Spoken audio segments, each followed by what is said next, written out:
Hey guys, what's up? It's TDRP Cubing here, and today I'm going to be reviewing the Mofeng Super RS3M 2022 Moyu Weilong WRM version 9 and X-Man Tornado version 3.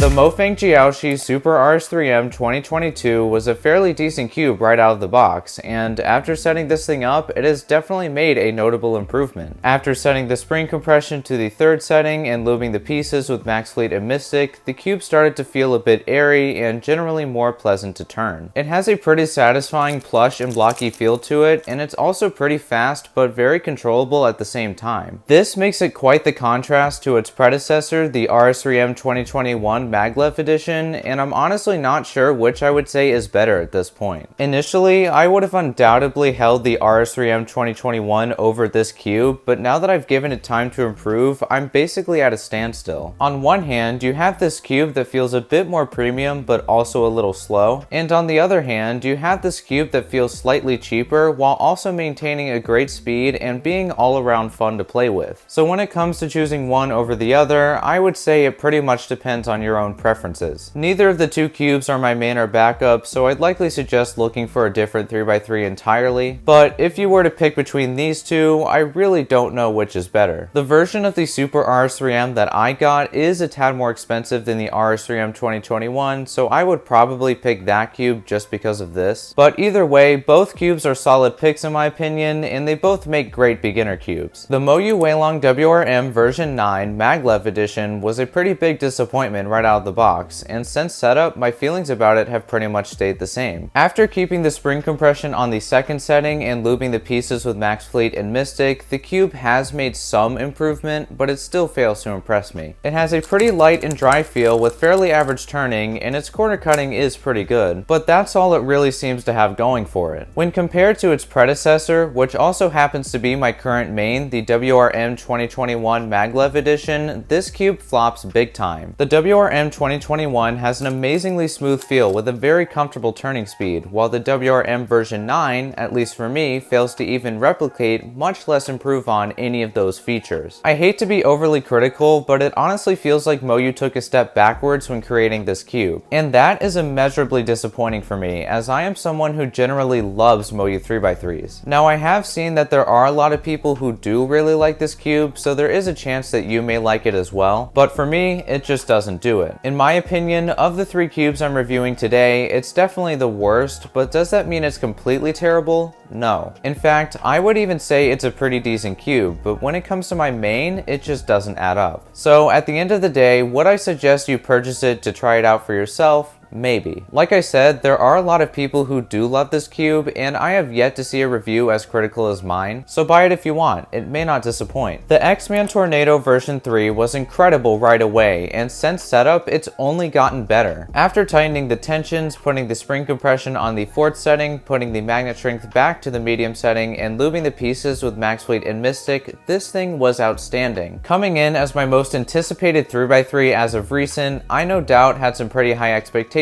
for it, and after owning it for a couple of weeks now, it has met nearly all of them. It has a really nice, smooth, airy feel to it, and it's also a little buttery. This, in combination with its effortless turning, has made it an overall fantastic puzzle that has absolutely earned its spot as my backup main, but it's also the reason why it has struggled to go any further. Like I mentioned, this cube has effortless turning, and that has unfortunately turned out to be its most challenging feature. After starting to do some speed solves with it, I noticed that its speed was very difficult to keep up with, and I honestly felt scared while turning it. So I did my best to try and slow it down, but even at its most controllable, this cube is still too fast. I would love for it to become my main, but even with everything I've done to set it up, the WRM 2021 Maglev edition is still better for me. That cube is just more comfortable for me to solve with, and using it, I never feel I have to hold back quite as much as I do with the Tornado version 3. However, at the end of the day, this cube is still amazing, and it's a vast improvement from the Tornado version version too. It has that classic Qi feel that I really love, and its excellent turning is the reason why it's in such close contention with my main. Because of that, I 100% suggest trying out this cube. It is one of the best speed cubes I have ever tried, and it may just work out for you. And so with that being said, that guys was the video. I hope you all enjoyed it. If you have any questions, then make sure to ask them down in the comments below. Besides that, have a good day and bye. See you next time.